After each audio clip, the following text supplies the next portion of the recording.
Do you know that Holy Quran is the complete guidance for all human mankind?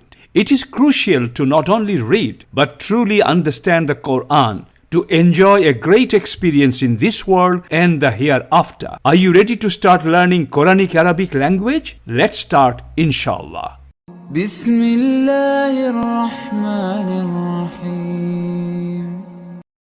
One humble request before we start. Al-Quran Institute is a Quranic Da'wah and educational institute.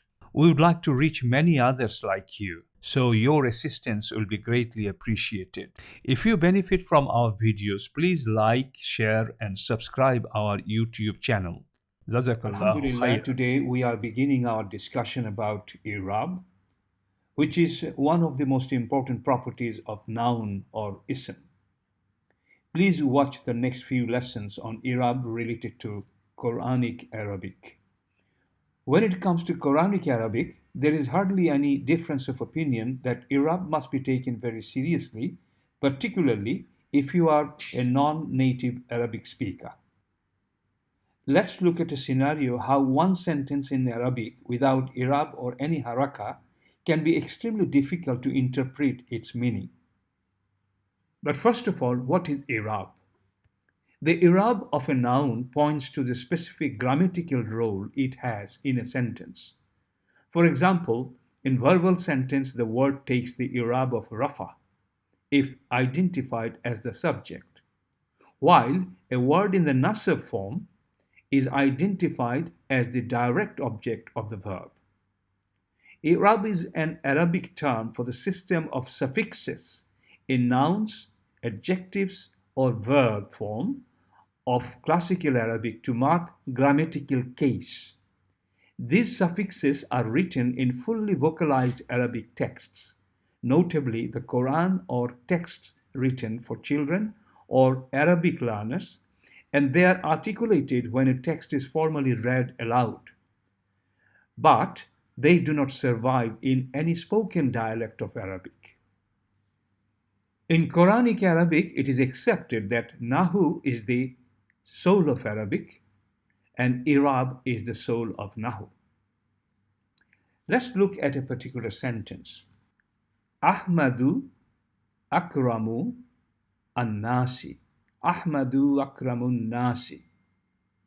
Okay, it will give a meaning, however, it may not be right because there are 7 examples using the same 3 letters making a sentence with 7 different meanings.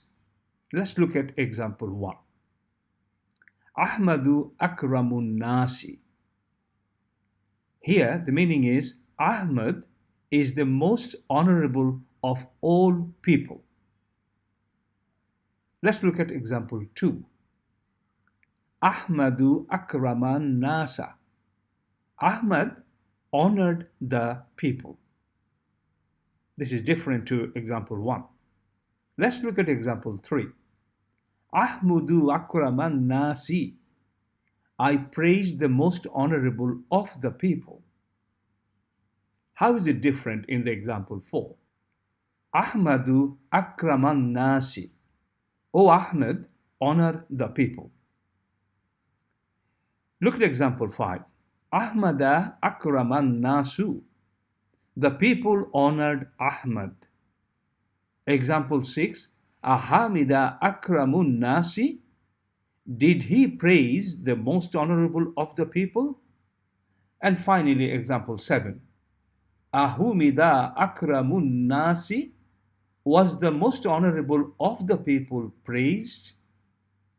So you can see the difficulties to read and have the correct meaning if the Iraab is not understood and identified to interpret the correct meaning.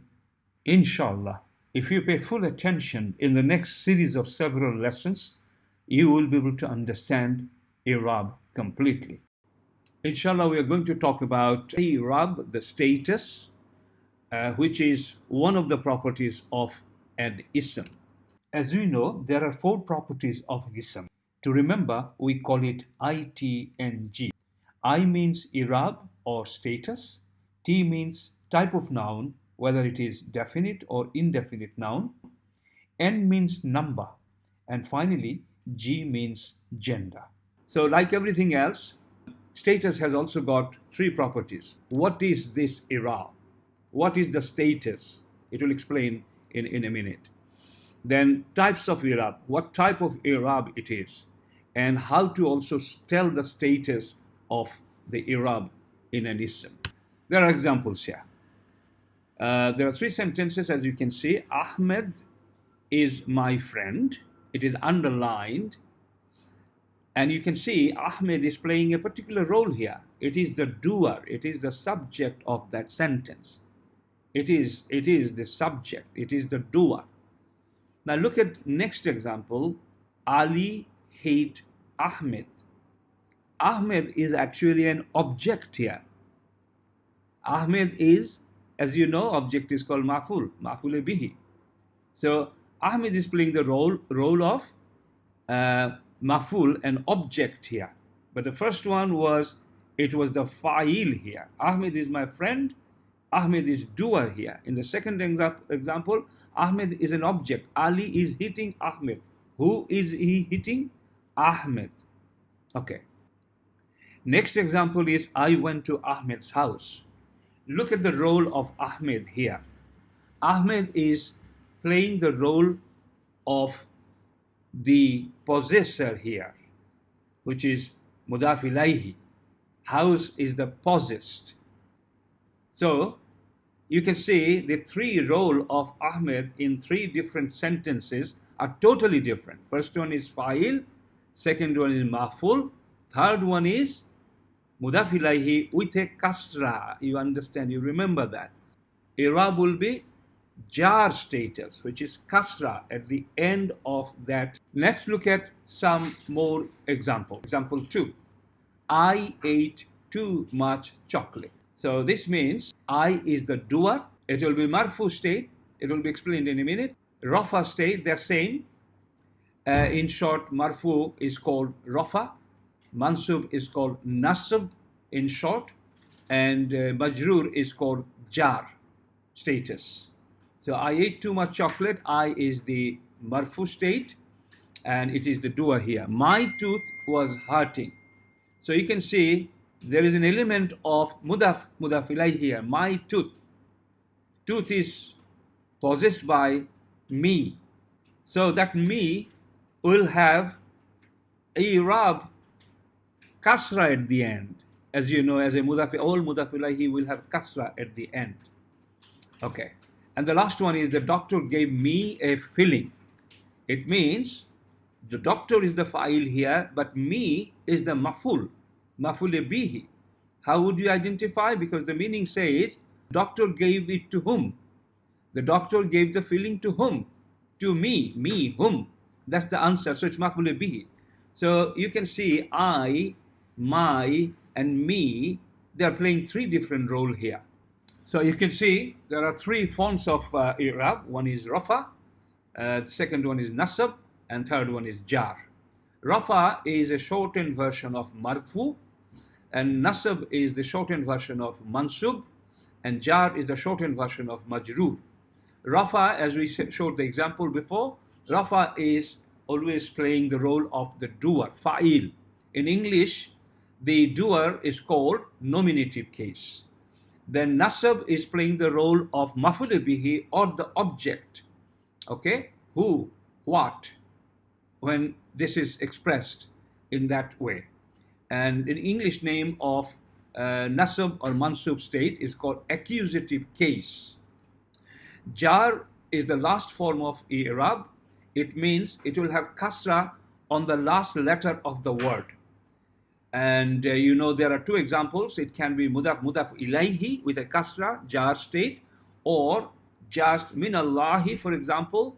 The Allahi is the majroor, and min is jar. Jar majroor will make this second noun in kasra state. And in English, this is called genitive case. So let's talk about nominative case in more details. Ism is in rafa status, in doer status, as a fa'il, when it is the doer of the action. So remember the word doer of the action. An ism by default is in rafa state, by default. This is naturally in marfu state or rafa state, unless there is a reason it to be any of the other two forms. When an ism is in rafa state, we label it as marfu'un. Marfu'un. In short, rafa.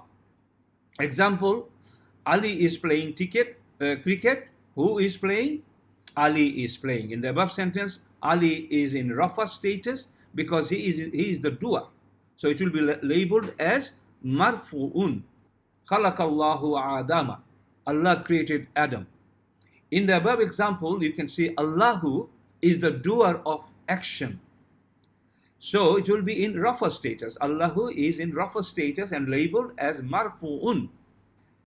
Let's talk about number 2 forms of Iraab, which is nasab or mansub, accusative case.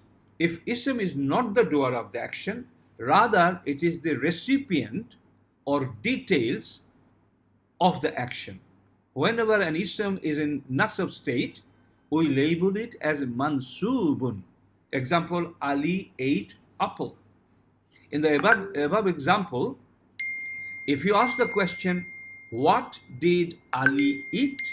The answer is apple. So that is object. That is maf'ul bihi, and it will appear in mansub state or nasab state. Quranic example of nasab. Khalaqallahu Adama. In this sentence, Adama is the recipient or detail of the action of creation, so it will be in nasab state and we'll label it as mansubun. Let's talk about the third form, which is genitive case or jar. If we have two isms side by side and one ism possesses the other, the possessor will be in jar state, or the one which comes after of will be in jar status.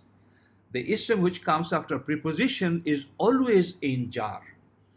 Ism in jar status is labeled as majrurun. Examples of jar. Hassan's book. In the above phrase, Hassan is the one which possesses the book. So Hassan will be in jar status. So it is labeled as majrurun. Another way of saying the same phrase is book of Hassan. Ism which comes after of will be in jar state. In the above phrase, the ism Hassan came after of, so we will say ism Hassan is in jar. The only other situation of ism in jar status is if it comes after a preposition. Let's look at a Quranic example of harf zar. Bismillahir Rahmanir Rahim, starting in the name of Allah. In the above phrase, preposition be came before ism, which is a noun, and harf zar be made the noun kasra, which is jar status, also labeled as majrurun. So alhamdulillah, we have discussed the three forms of status and its example. If it is not clear, please go back to the whole video again and again with the examples, make some notes and try to understand, because that will be used everywhere and we must identify their status in Iraab. The status of Iraab we must understand, whether they are in nominative case, which is rafa or marfu, or if it is accusative case in nasab or mansub state, whether it is genitive case in jar form, which is majroor. So I hope you found it helpful. One request before you go. Al-Quran Institute is a Quranic Da'wah and educational institute. We would like to reach others like you.